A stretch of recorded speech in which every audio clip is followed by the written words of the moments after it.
Inde i København, på grænsen mellem Frederiksberg og Vesterbro, ligger Værendamsvej. Det er en smal fortravlet gade med trafik i begge retninger, der tvinger fodgængere, biler og cyklister til at smyge sig forbi hinanden. Her blandes storbyens bilros med en udør for det franske bageri, med moden frugt fra grønhandleren og duften af friskbrygget espresso fra en af gadens mange caféer. Man hører lyden af børnene fra Prins Henriks skole, og i det fjerne, som fanget ud af en anden verden, kan man lige ane lyden af en sav. Lyden kommer fra Dansk Sløjdlærerskole, der siden 1886 har ligget midt på Værendamsvej. Pudsigt nok ved gadens eneste træ.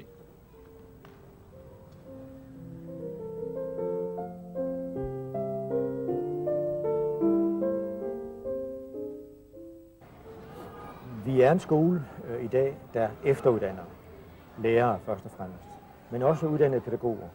Lærere og pædagoger kan komme på skolen og få en efteruddannelse.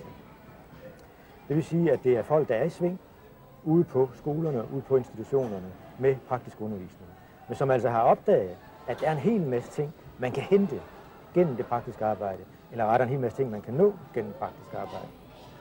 Og de reflekterer så på vores kursustilbud, som kommer sammen med Lærerhøjskolen, og som også kommer i nogle såkaldte supplerende kursustilbud.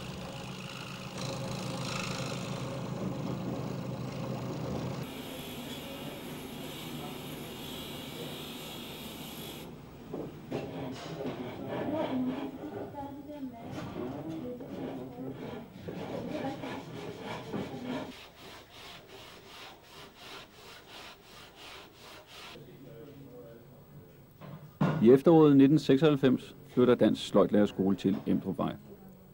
Dermed starter en ny æra for skolen. De forlader bygningen på Værendamsvej, den bygning, som skolens grundlægger Axel Mikkelsen købte for 110 år siden. Axel Mikkelsen var jo maskinarbejder, og han købte sig en fabrik oppe i Hjørring-området. Og der lavede han så foruden, altså det han tjente sine penge på, så lavede han også en skole for børn, en forskole for unge mennesker, fordi han havde den idé, at der måtte være nogle grundlæggende færdigheder, kan man have. Nogle grundlæggende færdigheder, som et hvert menneske har behov for at kunne. Altså her har vi en person, der hedder Axel Mikkelsen, som kommer over fra Jylland af og flytter her til København. Køber en del af en bygning på Værendamsvej 13B, eller Værendamsvej, som det hed dengang, og starter en sløjdskole og hiver folk ud fra gaden ind. Ja. Hvorfor i alverden helliger den mand så sløjdfaget så kraftigt, som han har gjort? Altså nu er han jo han er håndværker fra start, og han må derudover have nogle pædagogiske visioner af en eller anden art. Hvor han har fået dem fra, det tør jeg ikke byde på, men han har en antipædagogisk situation i mente på den måde, at dengang han var lærling, der fik han 17 gange efter hinanden et par på skrinet, fordi han ikke kunne file rigtigt.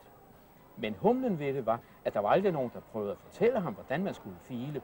Og det var formentlig stødet til, at han siger, det må der kunne gøres noget ved. Axel Mikkelsen gik jo videre med sådan nogle pædagogiske tanker.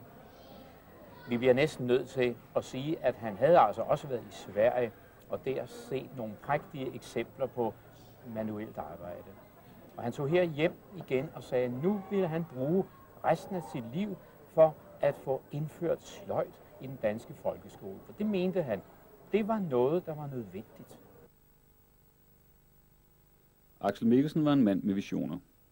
Blandt andet mente han, at sløjd ville give samfundsklasserne en større indbyrdes forståelse, samt at sløjd ville skærpe børns boglige evner. Han udviklede værktøj i børnestørrelser, og hans indsats som helhed har givet hans person et legendarisk skær. Grunden til, at Axel Mikkelsen kom til at stå så stærkt her i Danmark, det tror jeg er den, at han kom ind i en tid, hvor man netop havde akademikere og praktiske folk, der mente, at nu burde det praktiske arbejde fremmes i folkeskolen. Og så havde han det talent, at han lavede et system, et sløjdsystem, som andre lærere blev begejstrede for det kunne de overkomme. Og det system kom til at stå næsten uantastet i mange, mange, mange år.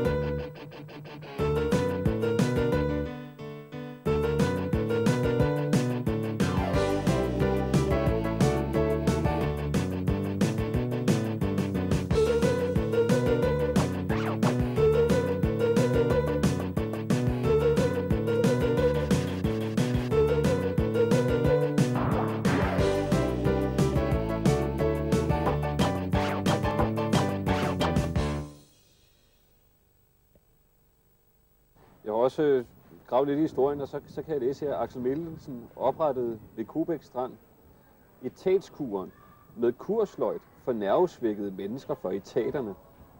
Det er jo det, vi ser i dag. Altså, du sætter folk på værksteder, du sætter folk i beskæftigelse, altså bevæge sig med det, man laver. Og hans overbevisning var, det må der også være godt for alle dem, der sidder og skriver. Parkinson, som har lavet mange love, har også lavet en, der siger, kontorfolk bør snitte lige så længe i træ, snitte figurer, som de sidder ved en computer i arbejdstiden. Så der har han altså en idé der også lidt forud for Parkinson. Vil det så sige, at Emil fra Lønneberg, han er blevet bedre menneske af at snitte træmænd? Altså, du kan jo nemt forlede mig til at sige ja. Men det ved jeg ikke, om jeg ubetinget vil sige, men og dog, hvis alt andet er lige, så vil jeg sige ja. Det er også en måde at få afløb på. En måde at ligesom få dine tanker væk fra noget andet. Det, at du laver en ting selv, uden for dig selv.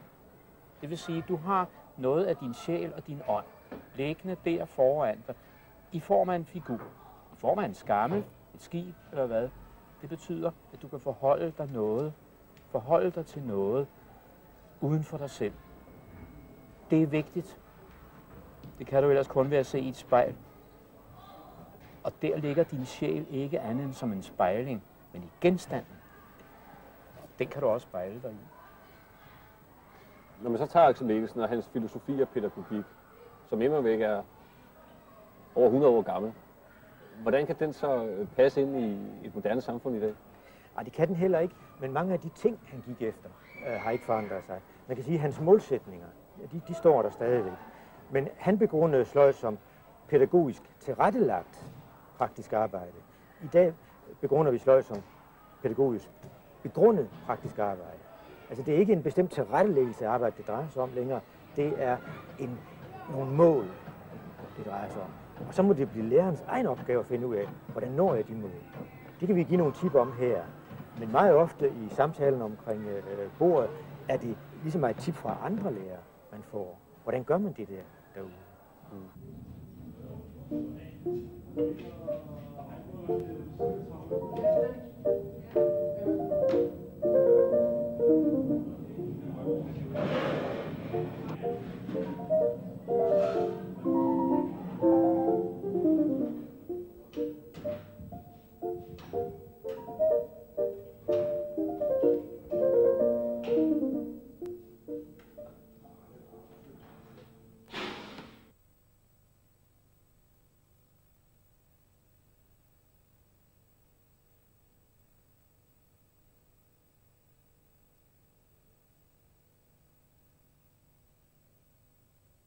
Hvis vi nu snakker om kriser og i skolens historie, så blev jo lukket en gang i oktober 1980 af Undervisningsministeriet.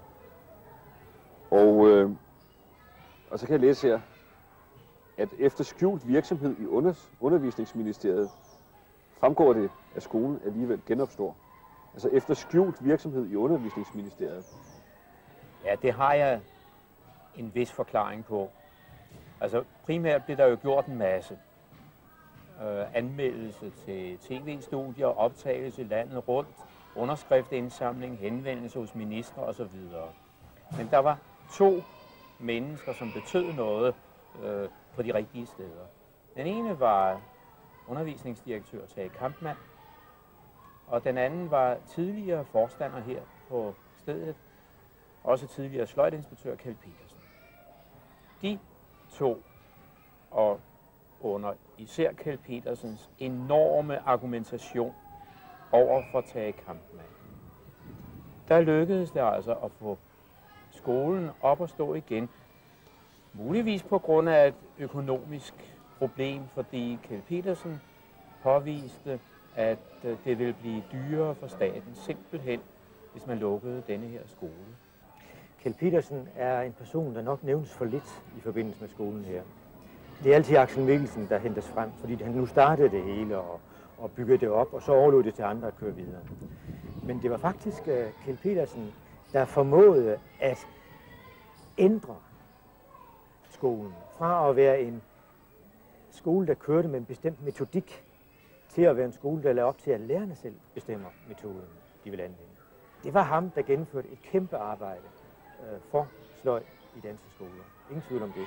Han gjorde det ikke kun her på skolen, han gjorde det også i ministeriet, og han gjorde det også i samarbejde med det, der hed Askov Sløjdskolen, det der nu hedder Sløjdhøjskolen i Esbjerg. Et kæmpe arbejde udførte han. Han er agtet for lidt. Jeg er glad for, at du siger det.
Bygningen derinde. Bruger den som en slags inspirationskilde?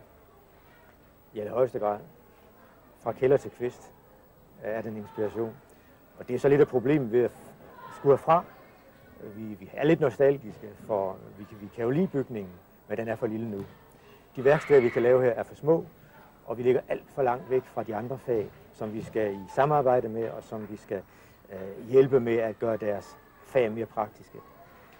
Vi må nødvendigvis ud i nærheden af Lærerhøjskolen. Vi må nødvendigvis ud at have nogle større værksteder. Hvad er det der er specielt ved bygningen? Det specielle er beliggenheden. Det er nok den mest pragtfulde gade i hele København, bygningen ligger i.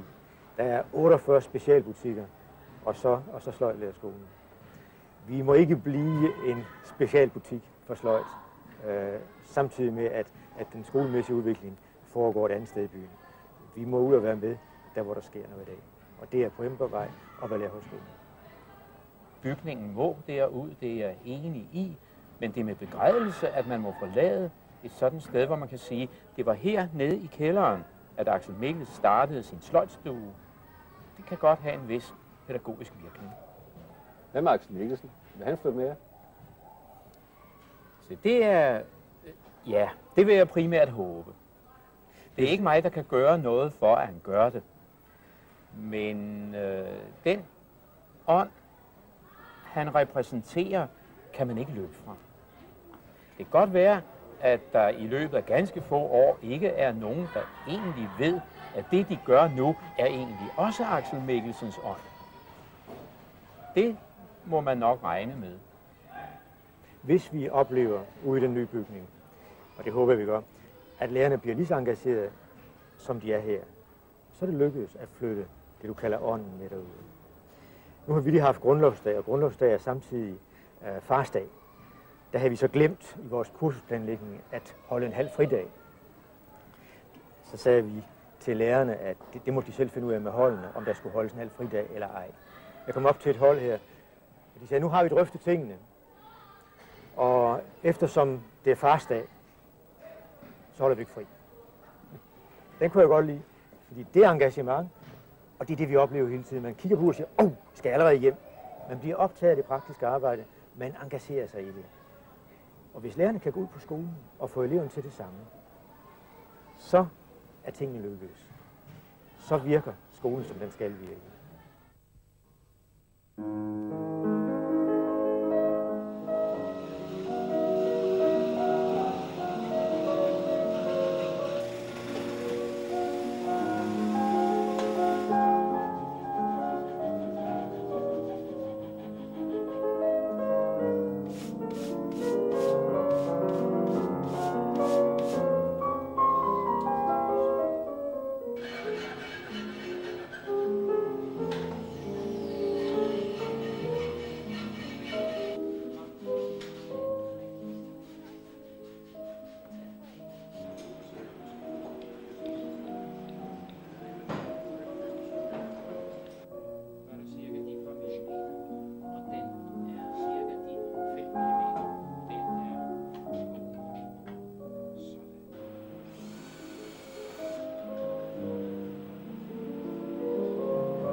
Hvordan ser Sløjdskolens fremtid ud? Den ser lys ud.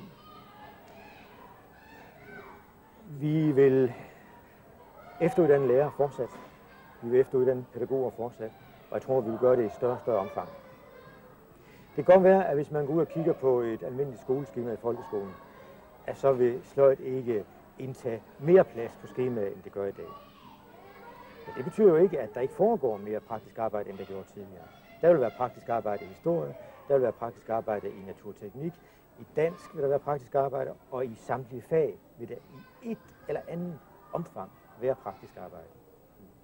Så jeg tror, hvis man går ind og ser på en fremtidig skole og ser på, hvad der foregår, så vil man se masser af sløjd. Jeg tror også, at så længe vi vil have en folkeskole, der har plads til alle børn, og hvor alle børn kan lære på mange forskellige måder, så er det nødvendigt med det praktiske arbejde. Kun hvis man vil lave en sorteringsskole, hvor man fra første klasse deler børn op, vil man kunne undvære praktisk arbejde. Og det er der ikke noget, der tyder på, at man vil i Danmark. Sådan.